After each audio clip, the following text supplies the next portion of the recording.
नमस्कार, मैं हूं संदीप चौधरी। आज सबसे बड़ा सवाल में हम बात करेंगे अर्थव्यवस्था की। इस संकट काल, इस कोरोना संक्रमण काल में भारतीय अर्थव्यवस्था की। आप जानते ही हैं, हम लॉकडाउन 3 के दूसरे दिन में हैं। 14 दिन का ये लॉकडाउन है और बहुत सी रियायत दी गई हैं। ऑरेंज और ग्रीन जोन्स में अब आर्थिक गतिविधियां चलाने की इजाजत दी गई है ताकि अर्थव्यवस्था का पहिया जो है अब वो घूम सके। जो ठप पड़ा हुआ था, पूरी तरह से ठप पड़ा हुआ था, और इसकी वानगी लगातार मैं आपको देता रहा हूं। बेरोजगारी, रोजगार पर सबसे ज्यादा असर पड़ा है इस लॉकडाउन का। कहां 6.1% हमारी बेरोजगारी दर थी। 45 साल का सबसे उच्चतम स्तर। और 3 मई जो ये हफ्ता, पिछला हफ्ता गया है, बेरोजगारी दर पहुंच गई है 27.1%। 27.1%। अप्रैल के महीने में यह थी 23.5%, यानी कि 14.8, 15% का जंप महज एक महीने में। यह बेरोजगारी का आलम है। हमारा पीएमआई, यह एक इंडेक्स होता है मैन्युफैक्चरिंग, जो हमारी गतिविधियां हैं, हम क्या कुछ उत्पादन करते हैं, उसका संकेत देता है। 15 साल पहले यह इंडेक्स बनाया गया था और 15 साल के सबसे निचले स्तर पर आ गया है 27.4%। पिछले महीने यह 51.8% था। 27.4% पर लगभग 14 करोड़ लोग बेरोजगार हो चुके हैं। और जो 21 अप्रैल से और 3 मई से जो इजाजत दी गई है अर्थव्यवस्था का पहिया घुमाने के लिए कि भाई आप अपने कल कारखाने ऑरेंज और ग्रीन जोन्स में खोल सकते हैं, उसका कोई असर नहीं दिख रहा है। आलम यह है कि देश की सबसे बड़ी कार मैन्युफैक्चरिंग कंपनी, आप जानते हैं मैं मारुति सुजुकी की बात कर रहा हूं। मारुति एक कार भी नहीं, जी हां, एक कार भी नहीं बेच पाई अप्रैल के महीने में। 0, तो यह अर्थव्यवस्था का आलम है। और तुर्रा क्या दिया जा रहा है कि हम लॉकडाउन में हैं, कोरोना का संक्रमण काल है, सोशल डिस्टेंसिंग होनी चाहिए। आप अगर मजदूर काम कर रहे हैं आपके कारखाने में, जिन जगहों पर इजाजत मिली है वहीं पर उन्हें का रहने का बंदोबस्त हो, सोशल डिस्टेंसिंग हो, 30%, 40% ही वर्कफोर्स काम कर सकती है, वगैरह वगैरह। लेकिन साथ ही साथ क्या हो रहा है इस देश में, और अब वो तस्वीरें आपको दिखाता हूं। शराब की बिक्री खोल दी गई है, और वो दिल्ली हो, लखनऊ हो, मुंबई हो, बेंगलुरु हो, देश का कोई भी इलाका हो, सोशल डिस्टेंसिंग की धज्जियां उड़ गई हैं, क्योंकि शराब की बिक्री करनी है। अब क्यों करनी है शराब की बिक्री? मैं यहां पर कोई मॉरलिस्टिक पोजीशन नहीं ले रहा हूं। जिसे पीनी है वो पिएगा, और सरकार ने इसे लीगल बना रखा है, तो जो पीना चाहेगा और जो व्यसक है, जो मैच्योर एज पर आ चुका है, वो पी सकता है। लेकिन यहां पर सोशल डिस्टेंसिंग की सारी धज्जियां उड़ जाएंगी, क्योंकि सरकार को टैक्स कमाना है, रेवेन्यू कमाने हैं। सरकार के खजाने खाली हैं। दिल्ली ने तो 70% एक्साइज सेस लगा दिया, तेलंगाना ने भी ऐसा किया है। लेकिन क्या यहां पर कोरोना नहीं बढ़ेगा? और रेवेन्यू ही कमाना है, आमदनी बढ़नी है, आर्थिक गतिविधियां चलनी चाहिए, तो ये कारोबार के लिए लागू क्यों नहीं कर दी जाती? यहां पर कोरोना नहीं फैलेगा क्या? लेकिन फैक्ट्रियों में सारे नियम लगाए जाएंगे, शराब बेचने में कोई नियम नहीं लगाया जाएगा। ऐसे में आज का सबसे बड़ा सवाल, क्या शराब की तरह नहीं खुल सकते दूसरे कारोबार? और कारोबार खुलेगा तभी कोरोना हारेगा। अहम सवाल है ये। चर्चा में मेरे साथ बीजेपी के राष्ट्रीय प्रवक्ता, अर्थव्यवस्था को भली भांति समझते हैं, नरेंद्र तनेजा। कांग्रेस की राष्ट्रीय प्रवक्ता, वरिष्ठ पत्रकार रही हैं, स्पेशलाइजेशन थी इकोनॉमी पर, सुप्रिया श्रीनेत है मेरे साथ स्वराज इंडिया के संस्थापक योगेंद्र यादव हैं, और आम आदमी पार्टी के युवा चेहरा, उनके विधायक, उनके प्रवक्ता राघव चड्ढा मेरे साथ जुड़ चुके हैं। तो मेरा सवाल ये नरेंद्र तनेजा, शराब की दुकानें खुल सकती हैं क्योंकि रेवेन्यू कमाना है, सब स्टेट्स को कमाना है। मेरे पास पूरे आंकड़े हैं, चर्चा में आगे आंकड़े भी बताऊंगा। वहां पर सोशल डिस्टेंसिंग की धज्जियां उड़ जाएं। रेड जोन में भी शराब की दुकानें खुलेंगी क्योंकि रेवेन्यू कमाना है, लेकिन फैक्ट्रियां नहीं खुलेंगी। ये लॉजिक समझ में आता है? आप तो अर्थशास्त्री हैं। देखिए संदीप जी, आप इस नजरिए से उसको देखना चाहते हैं, वो आपका है, बिल्कुल फैक्ट्रियां भी खुलेंगी। और जो सोशल डिस्टेंसिंग जिन्होंने आपने देखा है, जो शराब की कुछ दिखाने का विजुअल्स आए हमने भी देखा है, डिस्टर्बिंग है हर तरह के राज्य में। मैं ये नहीं कह रहा किस पार्टी के हैं, वो आए बहुत डिस्टर्बिंग है, वो नहीं होना चाहिए और उसको बिल्कुल नहीं स्वीकारा जाएगा। जहां जहां ऐसी हरकतें हुई हैं, राज्य सरकारें भी कदम उठा रही है। हमने दिल्ली के मुख्यमंत्री को भी सुना है, हमने बीजेपी के जो मुख्यमंत्री हैं उनको भी सुना है। मुझे लगता है कि कोई मुख्यमंत्री नहीं चाहता कि इस तरह की बात हो, चाहे वो किसी भी पार्टी की सरकार हो। तो इसलिए उसको, लेकिन जो हमारे, आपने मारुति का उदाहरण दिया, अप्रैल में एक कार नहीं बिकी। संदीप जी, जब शोरूम ही बंद थे, लोग अपने घर में, तो कार कहां से बिक जाएगी? तो मतलब कार के शोरूम बंद रहेंगे, शराब के शोरूम खुल जाएंगे। मेरा सवाल यही है ना, रेड जोन में भी खुलेंगी शराब की दुकानें क्योंकि रेवेन्यू कमाना है। रेवेन्यू कमाने का ज्यादा बेहतर, आसान, सरल और प्रैक्टिकल तरीका अर्थव्यवस्था का चक्का घुमाना नहीं है क्या? संदीप देखिए, आपका अपनी जगह आपका पॉइंट ठीक है। आप उदाहरण गुजरात का भी दे सकते हैं, वहां तो शराब नहीं बिकती। उदाहरण है, गुजरात भी है, बिहार भी है। नहीं, वही मैं कह रहा हूं, बिहार भी है। बिल्कुल आप सही उदाहरण दे रहे हैं और दे सकते हैं। आपका तर्क अपनी जगह सही है कि जब वो पिक्चर वो देख रहे हैं, तस्वीरें टेलीविजन पे, वो बिल्कुल बर्दाश्त नहीं हो रही। लोग जिस तरह से कर रहे हैं, महिलाएं भी, पहाड़गंज का एक विजुअल चल रहा है, वो खड़ी हुई है वहां पे, 1 किलोमीटर लंबी लाइन है। बिल्कुल स्वीकार नहीं होगा, ना केंद्र को होगा और मेरा मानना है किसी राज्य को भी नहीं होगा, चाहे किसी भी दल का हो, क्योंकि इसको तो कैसे कोई एक्सेप्ट करेगा। लेकिन हम मेडिकल इमरजेंसी के उसमें दौर में चल रहे हैं और साथ साथ हम जो इकोनॉमी भी, ये भी है, उसको धीरे धीरे पूरे वर्ल्ड चल रहा है और पूरी दुनिया इकोनॉमी को खोल रही है। तो चुनौतियां आ रही है, जिसका आप जिक्र कर रहे हैं वो चुनौतियां हैं। मिलके आपके साथ भी मिलेंगे, मीडिया के साथ भी मिलेंगे, अब सब मिलके इसका हम हल ढूंढेंगे। इकोनॉमी को तो वापस पटरी में लाना है। आपने जो अनएम्प्लॉयमेंट का फिगर दिया, जब संदीप जी पूरे देश के अंदर एक लॉकडाउन है, इकोनॉमिक लॉकडाउन भी हैगा, तो फिर ये आप फिगर तो देख लीजिए, वही आदमी 2 महीने उसके पास काम नहीं था, आज फैक्ट्री में वापस आएगा तो एम्प्लॉयड हो गया। आप कह रहे वो नहीं आया तो अनएम्प्लॉयड हो गया। आप देख सकते हैं उस तरीके से, मैं उस पर कोई आपसे बहस नहीं कर रहा, लेकिन ये आप अर्थव्यवस्था समझते हैं। देखिए नरेंद्र तनेजा, सवाल तस्वीर है संदीप जी। देखिए 21 तारीख को भी कुछ छूट दी गई थी और 3 मई के बाद और छूट दी गई, लेकिन आप मुझसे बेहतर जानते हैं, एमएसएमई सेक्टर की बात कर लो, जो 1/3 इकोनॉमी को अकाउंट फॉर करता है। हमारी 1/3 जीडीपी एमएसएमई सेक्टर से आती है। आप ही मुझे बता दीजिए, मैं उदाहरण नहीं दूंगा, मैं आपकी बात को अंतिम सत्य मान लूंगा, नरेंद्र तनेजा कितने एमएसएमई खुले हुए हैं इस वक्त, इजाजत के बावजूद भी? नहीं, मैं आपको जवाब देता हूं। देखिए, अब इतने लंबे समय जो आपने देखा कि किस हालत, मेडिकल इमरजेंसी थी जिसकी वजह से इकोनॉमिक लॉकडाउन हुआ, ये कोई ऑप्शन हमारे पास नहीं था, ये कोई ऐसा काम नहीं करा गया, आपके पास कोई विकल्प नहीं था और उसकी सबने कहा लॉकडाउन करिए। उसमें सबसे बड़ी, सबसे तेज आवाज संदीप जी आपकी थी, है ना? करा गया, मजबूरी थी, जान बचाना जरूरी। अब धीरे धीरे उनको खोला जा रहा है और जो आपने एसएमएस की बात करी, वहां भी ये बात तो लागू हो रही है कि आपने जो है 1/3 लोगों को लेके आना, ये भी लागू हो रहा है कि आपने सोशल डिस्टेंस। तो तमाम चुनौतियों के साथ हम आ रहे हैं और अर्थव्यवस्था, राज्य सरकारें, केंद्र सरकारें, लोग सब मिलकर के, सिविल सोसाइटी मिलकर आगे ले जाएगी। उसके बावजूद कुछ लोग उस पर जो राजनीति करना चाहते हैं, क्योंकि उनके पास कोई विषय नहीं है, वो भी लोकतंत्र है। मैं राजनीति में नहीं आ रहा हूं, मैं क्लियर पॉइंट्स पूछता हूं, मैं राजनीति करना ही नहीं चाहता हूं। हम जो चर्चा करते हैं देश हित में करते हैं और इसलिए बड़े परिपक्व लोगों को ही मैं न्योता देता हूं। मैं कोई यहां पर चीख चिल्लाहट, सांप्रदायिक डिबेट करता ही नहीं हूं। ऐसे में राघव चड्ढा, मुझे एक बात समझाइए, कल दिल्ली में जो कोहराम मचा, जो धज्जियां उड़ी, जो सोशल डिस्टेंसिंग, जो 40 दिन का हासिल था, वो जो हमने बर्बाद होते देखा, उसके बाद आपकी सरकार कहती है 70% सेस लगा देते हैं, कोरोना सेस। रेड जोन में भी आप दारू की दुकानें खोलेंगे, मतलब रेवेन्यू जरूरी है। रेवेन्यू जरूरी है तो केंद्र सरकार पर दबाव डालिए ना कि रेड जोन में भी, दिल्ली तो इंडस्ट्रियल हब है, कि यहां पर फैक्ट्रियां चलवाइए, पैसे तो वहां से आएंगे, लेकिन आपको सोशल डिस्टेंसिंग की धज्जियां तो उड़ना मंजूर है, 3-3 किलोमीटर की लाइनें मंजूर हैं, रेड जोन में भी खोलेंगे और ऊपर से 70% लगा देंगे सेस की कमाई हो जाए। भैया कमाई जरूरी है क्या राघव चड्ढा?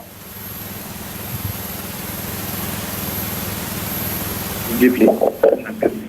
देखिए, पहली चीज तो यह है कि केंद्र सरकार ने जो गाइडलाइंस इशू करी राज्य सरकारों के लिए और विचार विमर्श करने के बाद, बहुत अपने विवेक का प्रयोग करने के बाद कुछ गाइडलाइंस दी। हर राज्य सरकार इन गाइडलाइंस का पालन करे।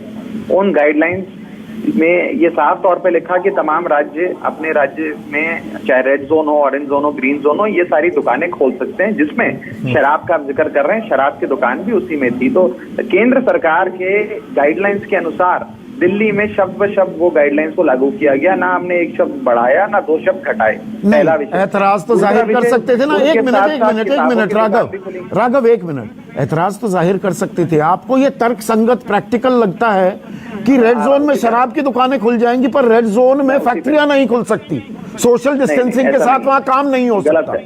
मैं बता देता हूं, मुझे थोड़ा सा बोलने का मौका दे। पहले बिल्कुल पूरा मौका मिलेगा। हाँ, ऑडियो की भी परेशानी आ रही है। देखिए, रेड जोन के अंदर इंडस्ट्रियल एस्टेट हो, स्पेशल इकोनॉमिक जोन वाली फैक्ट्रियां हो, जूट या पैकेजिंग मटेरियल की फैक्ट्री हो, या फिर एक्सपोर्ट ओरिएंटेड यूनिट हो, तमाम फैक्ट्रियों खुलने की परमिशन भी है। किताब की दुकान से लेकर कपड़े की दुकान खोलने की परमिशन भी है। किराने की दुकान से लेकर स्टैंड अलोन नेबरहुड दुकानें खोलने की परमिशन भी है। और इन दुकानों के साथ साथ शराब की दुकान खोलने की परमिशन भी है। 12 पेज का केंद्र सरकार का ऑर्डर है। मैं बीजेपी के भी नेताओं से कहूंगा उसे पढ़ लें। उसमें सारी परमिशन इन्हीं लोगों ने दी है जो तमाम राज्य सरकारों ने लागू करी है। और भीड़ जो आई, मैं उस पर आपको बता देता हूं, इसमें कोई दो राय नहीं है कि सोशल डिस्टेंसिंग की धज्जियां उड़ी हैं और बड़ा दुखद है, शर्मनाक है। इसीलिए माननीय मुख्यमंत्री अरविंद केजरीवाल जी ने कल साफ तौर पर यह निर्देश जारी करे, प्रेस कॉन्फ्रेंस कर भी कहा कि कोताही नहीं बरती जाएगी। अगर दुकानों में सोशल डिस्टेंसिंग का पालन नहीं होगा तो दुकानों पर ताला लगाया जाएगा। और ताले लगाने में आपका इंटरेस्ट नहीं है, 70% आपको एक्साइज बढ़ाने में इंटरेस्ट है।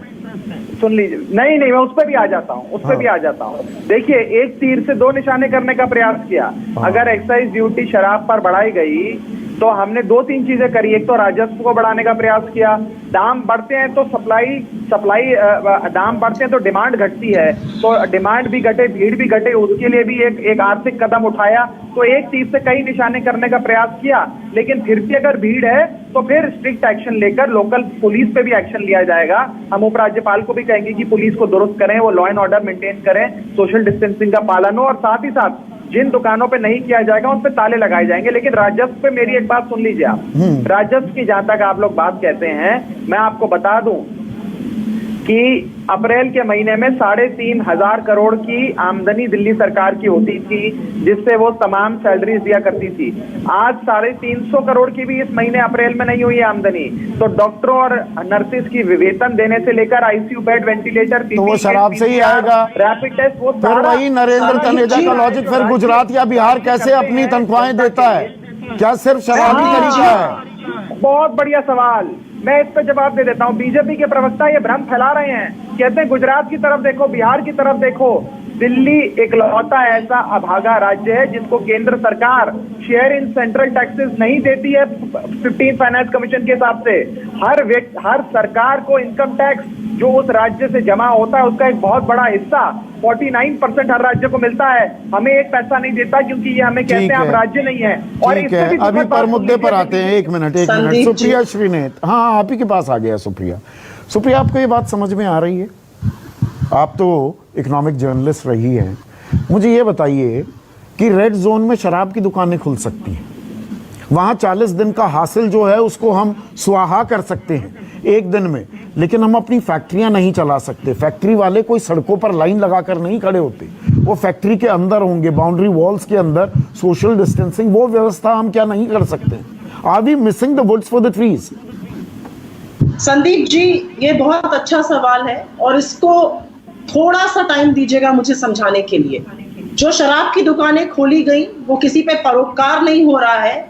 स्टेट्स के पास फंड्स नहीं है। शराब करीब 12% एक्साइज का कलेक्शन होता है, उनको वो पैसा चाहिए इसलिए खोला जा रहा है। जिस तरह की हम लोगों ने भगदड़ और भीड़ देखी वो हमारे समाज के लिए कलंक है, पहली बात।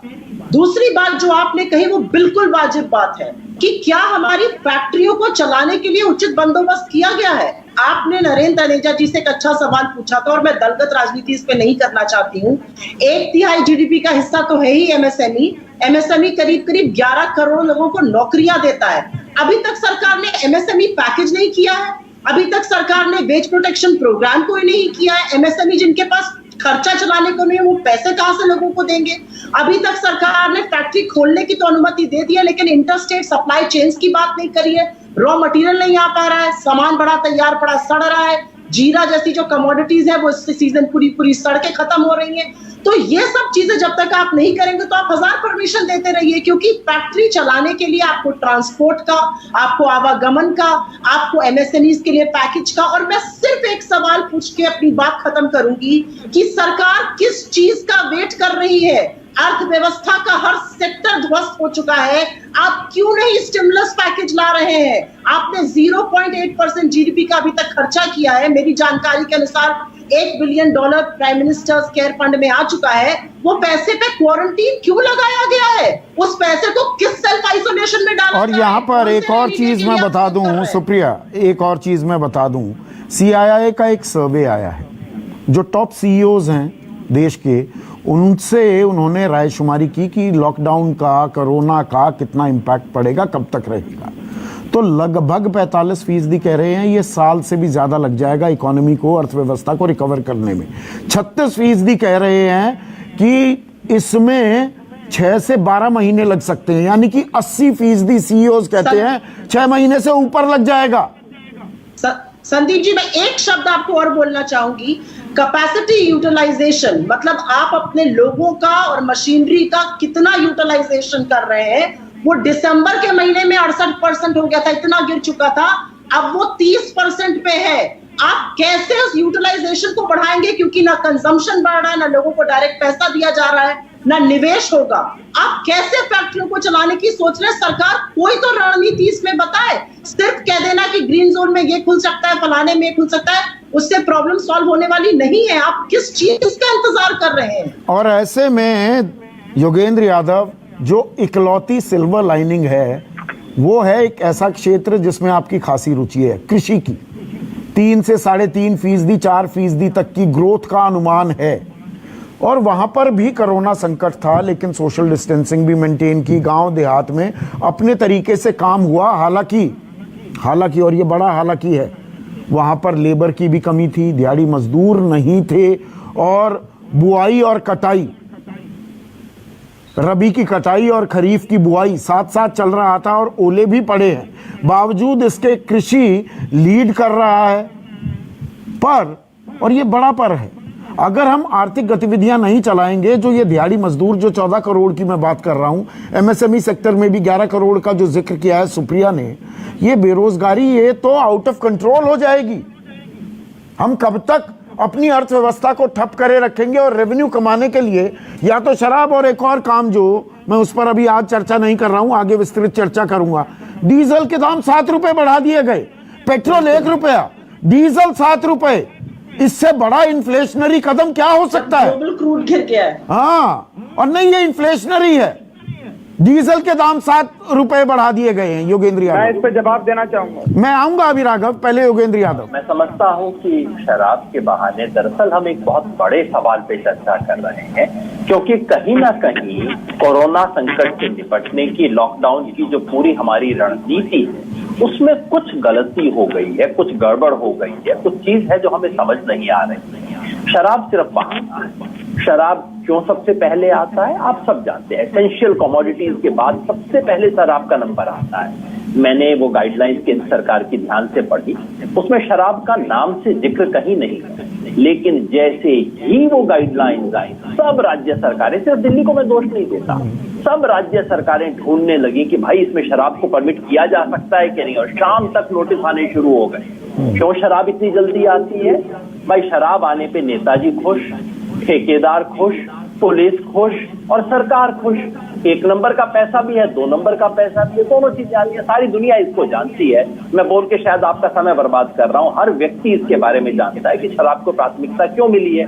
ये एक चीज थी जिससे इस देश की औरतें कुछ खुश हुई थी कि बाबा कुछ दिन के लिए राहत मिली। करोड़ों औरतों को लगा नहीं, यही चीज बाकी सेक्टर्स पर, बाकी इकोनॉमी पर लागू क्यों नहीं होते? मेरा सवाल ये है।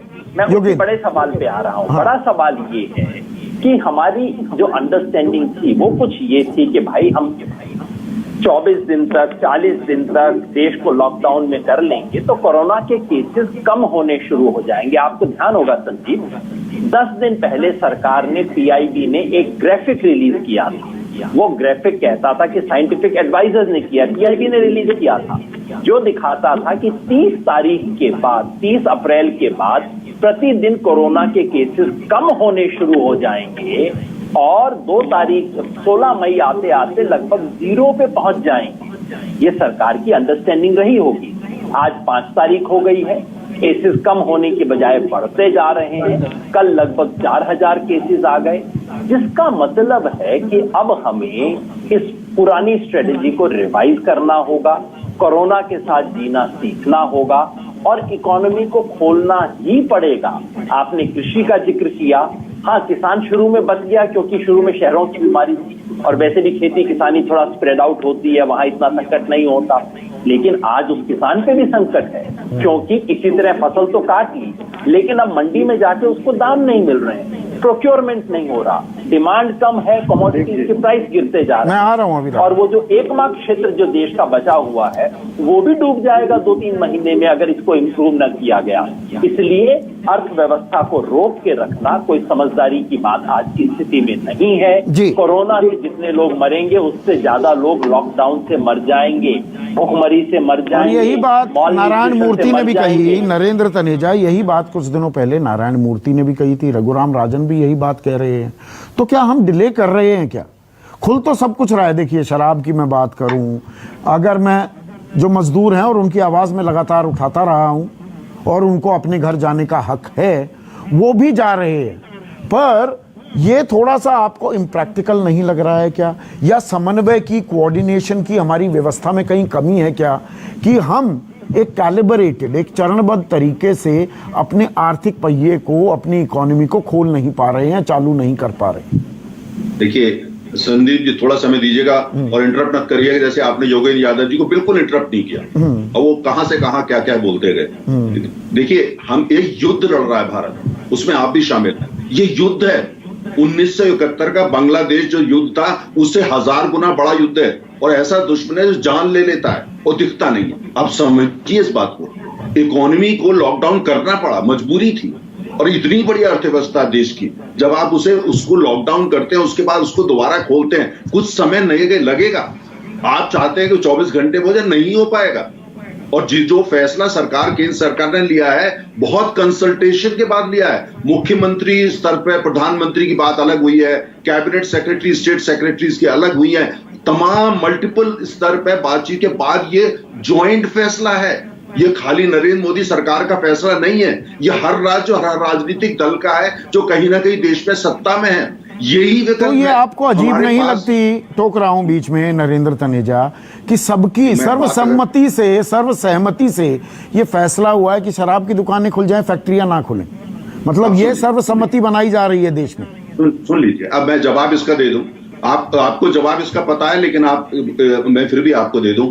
आप देखिए, अपने टेलीविजन चैनल पे आप ही के मैंने देखा था कैप्टन अमरिंदर सिंह का इंटरव्यू 6 दिन पहले, जहां वो कह रहे थे शराब की दुकानें नहीं खुली है, मेरा तो चौपट हो रही है इकोनॉमी, खोलिए इसको जल्दी से। केंद्र कौन होता है इसको बंद करने वाला? ये उनका प्रश्न था आपके चैनल पे। हाँ, हम देखिए, आपके भी व्यूज दिखाते हैं, हम सबके व्यूज दिखाते हैं, पर उन पर सवाल भी पूछेंगे।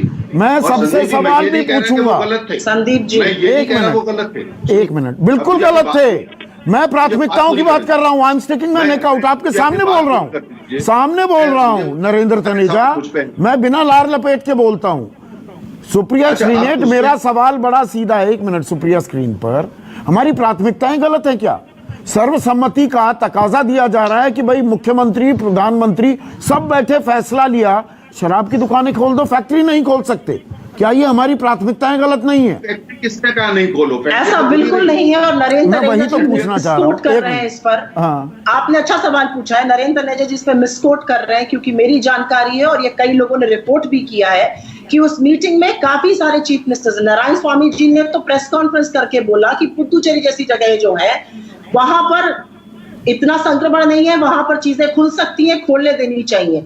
जिस तरह का सेंट्रलाइजेशन देखा गया है, और इस बारे में विशेषज्ञों ने भी कहा है, आज अभिजीत बैनर्जी ने भी कहा है, रघुराम राजन जी ने भी कहा है, नारायण मूर्ति ने भी ये बात कही है, सेंट्रलाइज्ड अप्रोच से हम ये लड़ाई नहीं लड़ सकते। मैं नरेंद्र तनेजा जी की बात से सहमत हूं, ये एक अज्ञात शत्रु है, लेकिन उस अज्ञात शत्रु से एक छोटी सी नहीं, पर जो नरेंद्र तनेजा कह रहे हैं, जब वो कैप्टन अमरिंदर का स्पेसिफिकली नाम ले रहे हैं, देखिए क्या मुख्यमंत्रियों ने सबसे पहले उनको दिखा इजी टारगेट, अरे शराब की दुकानें खोल दो, यहां से पैसे आ जाएंगे। We are not willing to go for the long haul कि फैक्ट्रियां खोलो, वहां से रेवेन्यू जनरेशन करो। ये बहुत ही उन्होंने निटपिक करके बहुत मिसकोट किया है। क्या हुआ? मुख्यमंत्रियों का ये कहना है, मैं आपको बोल रही हूँ, मुख्यमंत्रियों का सरकार से बार बार फंड मांगा गया है। मुख्यमंत्रियों ने कहा है आप जो हमें ऋण लेने को कह रहे हैं उससे हम 2 महीने बाद डेट डिफॉल्ट में पड़ जाएंगे। मुख्यमंत्रियों ने दोबारा कहा है कि वेज एंड मीड एडवांसेस का इंटरेस्ट रेट इतना हाई है कि हम डेट ट्रैप में गिर जाएंगे, हमें पैसा दीजिए। नहीं, हम आसान अर्थशास्त्र कर रहे हैं। संदीप जी आप प्लीज अंडरस्टैंड। एक मिनट, बोलिए, गुस्सा मत कीजिए, बात कीजिए। N95 मास्क स्टेट्स को खरीदने हैं, खाना प्रवासी मजदूरों को स्टेट्स को खिलाना है। उनके पास अगर पैसे केंद्र सरकार वो बात मैं जानता हूं, पर मैं बेसिक सवाल पूछ रहा हूं। एक मिनट, आपको रेवेन्यू स्ट्रीम्स देखने पड़ेंगे। हाँ ठीक है, मैं आपकी बात समझ गया। एक मिनट, राघव चड्ढा, ये सबसे आसान तरीका है क्या पैसे कमाने का? भाई राजस्थान 13.25% जो रेवेन्यू आता है वो शराब से आता है, उत्तर प्रदेश में 23% है, तमिलनाडु में 28% है, केरला में 24.25% है, पंजाब में 17.5% है, दिल्ली में लगभग 14% है कि सबसे पहले यहां से पैसा कमा लो, यहां पर खोल दो सब कुछ, यहां पर लोगों को इकट्ठा होने दो, बाकी देखा जाएगा।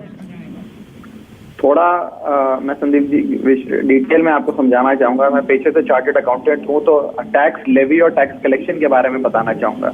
जो आप इनकम टैक्स भरते हैं वो सीधा केंद्र सरकार के पास जाता है। जो आप जीएसटी किसी भी वस्तु या सर्विस की खरीद पर जीएसटी भरते हैं वो सीधा केंद्र सरकार के पास जाता है।